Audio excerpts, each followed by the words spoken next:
जय श्री राधे कृष्ण। आप सभी को आज हम बनाएंगे बेसन के इस तरह के खस्ते। देखिए, ये थोड़े से बेसन में बहुत सारे बनकर तैयार हो जाते हैं और इनमें सिकने में तेल भी बहुत कम लगता है और खाने में तो इनका कोई जवाब ही नहीं है, इतने बढ़िया लगते हैं। तो अगर आप चाहते हैं ये बेसन के खस्ते बनाना तो बिना स्किप किए पूरा वीडियो देखिएगा जरूर। तो आइए शुरू करते हैं बेसन के खस्ते बनाना। सबसे पहले मैंने एक परात ले ली है। परात में 2 कटोरी बेसन ले लिया है। देखिए, मैंने इस कटोरी से बेसन लिया है, मैं आपको पास से दिखाती हूँ। तो आप किसी भी कटोरी से अंदाज बना लीजिएगा अपना। तो मैंने इस बड़ी कटोरी से 2 कटोरी बेसन ले लिया है। अब मैं इसमें डाल रही हूँ आधा चम्मच अजवाइन। अगर आप बेसन के खस्ते इस तरह से थोड़े ज़्यादा बनाना चाहें तो सामान को थोड़ा इसी हिसाब से बढ़ा दीजिएगा। अब मैंने डाली है 1/4 चम्मच हींग।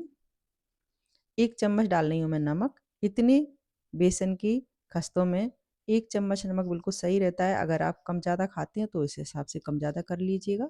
अब डालिए मैंने 1/4 चम्मच हल्दी पाउडर, जिससे कि खस्ते जब हम सेकेंगे तो उनमें अच्छा कलर आ जाए। देखिए, अब अच्छे से कर लिया है मैंने मिक्स। 1 मग पानी लिया है, तो इसमें से आधा मग ही पानी लगेगा। बेसन का डो लगाने के बाद मैं आपको दिखाऊंगी पानी कितना लगा है।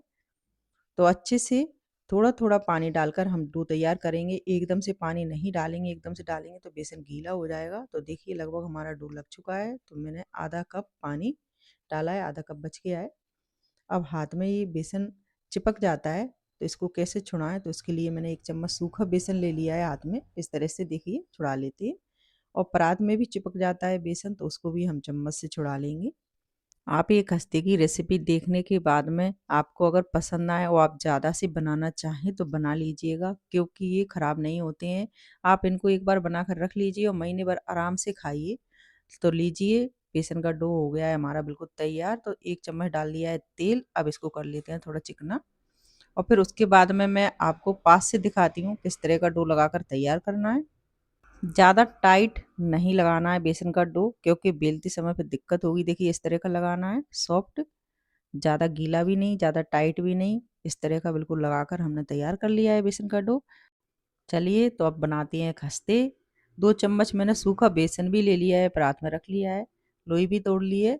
तो अब बस बेसन लगाते हुए अच्छे से बेल लेना है। तो ज़रूरत के अनुसार लगाइएगा आप बेसन, ज़्यादा भी नहीं लगाइएगा। मैंने एक बार लगा लिया है, ज़रूरत पड़ेगी तो दोबारा लगाऊंगी, नहीं तो एक बार में बिल जाते हैं। क्योंकि बेसन बेलते समय चिपकता है, इसलिए थोड़ा बेसन लगाना पड़ता है सूखा। मैंने लगा लिया है। अब इस बेसन को जैसे दिख रहा है, तो इसके लिए क्या करना है, तो थोड़ा सा तेल डालकर इसको फिर से बेलेंगे। तो देखिए, अब बिल्कुल नहीं दिख रहा है। और बिल्कुल पतला बेलकर हमें तैयार करना है, क्योंकि ये खस्ते पतले ही अच्छे लगते हैं। अगर हम मोटे बनाएंगे तो ये खाने में टाइट लगेंगे, क्योंकि हमने जब बेसन का डो लगाया था तो हमने तेल बिल्कुल भी नहीं डाला था, इसलिए हमें पतला ही बेलकर खस्ते बनाने हैं। तो लगभग देखिए, मैंने पतली सी रोटी बेल ली है बेसन के आटे की। खस्तों को बेलते समय ही थोड़ा टाइम लगता है, क्योंकि हमें इसको बिल्कुल पतला बेलकर बनाने रहते हैं। और सेकते समय बिल्कुल भी टाइम नहीं लगता है, जल्दी से सिक कर तैयार हो जाते हैं। मैंने बिल्कुल पतला बेल लिया है, तो अब मैं काट रही हूँ। मैं लंबे काट रही हूँ खस्ते, देखिए इस तरह के। क्योंकि लंबे खस्ते मेरे बच्चों को बहुत ज़्यादा पसंद है, इसलिए मैं लंबे ही काटती हूँ ज़्यादातर खस्ते जब भी बनाती हूँ। आप जैसे काटना चाहें आप वैसे काट लीजिएगा। और देखिए, इस तरह का बिल्कुल पतला बनाना है हमें। मैं आपको पास से दिखा रही हूँ, बिल्कुल इसी तरह का बनाना है। बस एक ही बात का ख्याल रखिएगा, आप इस तरीके से खस्ते बनाएं तो पतले बनाइएगा। और देखिए, चाकू की सहायता से किनारियों को उठाते हुए अच्छे से उठा लेना है हमें, क्योंकि ये बहुत पतले रहते हैं तो जरा में टूटते हैं। और परात में भी मैं थोड़ा किनारियों को लटकाते हुए रख रही हूँ। किनारियों को मैं इसलिए लटका कर रख रही हूँ परात में, जिससे कि हम जब सेकेंगे तो उठाने में आसानी हो जाए, खस्तों को उठाकर कढ़ाई में जल्दी से डाल सकें, इसलिए रख रही हूँ इस तरह से। तो आप भी इस बात का ख्याल रखिएगा।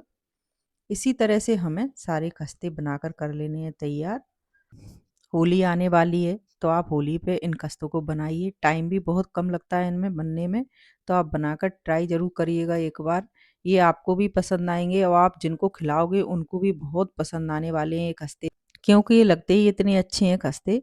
मैं भी होली के लिए ही बना रही हूँ। होली पे छुट्टी रहती है सभी की, तो सब फ्री टाइम में इनको खाना पसंद करते हैं। कोई गेस्ट आते हैं तो उनको भी खिलाती हूँ, वो भी काफ़ी तारीफ़ करते हैं इन खस्तों की। अब मैंने ले ली है छोटे साइज़ की ये कटोरी, तो इससे मैं थोड़ी पपड़ी बनाकर भी दिखा रही हूँ आपको। अगर आप चाहें तो इसी बेसन के डो से पपड़ियाँ भी बना सकते हैं। बस ख़्याल एक ही बात का रखिएगा, चाहे खस्ते बनाएँ या पपड़ी, पतला ही बेल कर बनाइएगा। मैंने आपके सामने जितना बेसन का डो लगाया था बस उसी से इतने खस्ते और पपड़ी बन गए हैं। तो बहुत सारे खस्ते बनकर तैयार हो जाते हैं अगर इस तरीके से बनाते हैं तो लीजिए खस्ते और पपड़ी बन चुके हैं और तेल भी मैंने गरम करने के लिए रख दिया था। तेल कैसा गरम हुआ है तो चेक कर लेते हैं। तेल बिल्कुल सही गरम हुआ है तो अब सेक लेंगे पपड़ी। अब इसमें हम एक बार में सारी पपड़ी सेक लेंगे। ज़्यादा तेज तेल गरम नहीं करना है, बस इतना ही करना है जितना मैंने किया है, देख लीजिए आप। अब पपड़ी डालने के बाद में गैस का फ्लेम तेज कर लेंगे और अच्छे से सेक लेंगे पपड़ियों को उलट पुलट कर कर। ज़्यादा तेज तेल गरम में अगर हम पपड़ी डालेंगे तो पपड़ियों का कलर गहरा सा हो जाएगा, लाल कलर पे आ जाएंगी पपड़ी, पीली सी नहीं दिखेंगी तो वो अच्छी नहीं लगेंगी दिखने में। इसलिए इस बात का ख्याल रखिएगा। तेल ज़्यादा गर्म नहीं होना चाहिए। चाय डालने के बाद में आप आँच को तेज़ कर लीजिएगा। आँच को आप अपने हिसाब से कम ज़्यादा करते हुए सेक लेना। तो देखिए पपड़ी हमारी सिक चुकी है, मैंने झारे में निकाल लिए हैं जिससे कि उनका सारा तेल निकल जाए। तो पपड़ी बिल्कुल सिक चुकी हैं, अब सेकेंगे हम खस्ते। मैंने पपड़ी बहुत थोड़ी सी बनाई है क्योंकि पपड़ी बनाने में टाइम बहुत लगता है और आजकल किसी के पास इतना टाइम नहीं है कि घंटों बैठकर कोई चीज़ बना सके। होली आने वाली है तो ज़्यादातर घरों में पपड़ियाँ भी बनती हैं, इसलिए मैंने इसी खस्ते के डो से पपड़ी बनाकर दिखाई है आपको कि अगर आप इस बेसन के डो से खस्ते बनाएं तो पपड़ियाँ भी साथ में बना लीजिएगा अगर बनाना चाहें तो। वैसे खस्ते भी बढ़िया लगते हैं और होली पे हम खस्ते भी नाश्ते में दे सकते हैं किसी के भी लिए क्योंकि उनको बहुत ज़्यादा पसंद आएंगे। और मैं ज़्यादातर ऐसी रेसिपी लेकर आती हूँ आपके लिए जो जल्दी से बन जाए और बहुत स्वादिष्ट हो खाने में। खस्ते सिक गए हैं तो खस्तों को मैंने झारे में निकाल लिया है जिससे कि अच्छे से तेल निकल जाए खस्तों का। तो इसी तरह से हमें सारे खस्ते सेक लेने हैं। तो सारे खस्ते सेकने में मुझे 10 मिनट से भी कम लगे क्योंकि जल्दी से सिक कर तैयार हो जाती हैं और कम तेल लगता है इनमें सिकने में। तो लीजिए मैंने सारे खस्ते सेक कर लिए हैं तैयार। थोड़े से बेसन के डो से देखिए कितने सारे खस्ते बन गए और साथ में हमने पपड़ी भी बना ली है। देखिए कितने बढ़िया बने, एकदम करारे कुरकुरे, बहुत ही अच्छे लगते हैं खाने में। अभी मैं आपको पपड़ी भी तोड़ कर दिखाऊंगी। आपका जो मन करे पपड़ी या खस्ते आप वो बना लीजिएगा इस बेसन के डो से। इस तरीके से बहुत ही अच्छे लगते हैं खाने में, तो बनाइएगा ज़रूर। और अगर आपको ये बेसन के खस्ते की रेसिपी पसंद आई हो तो मेरे वीडियो को लाइक कीजिए, कमेंट कीजिए।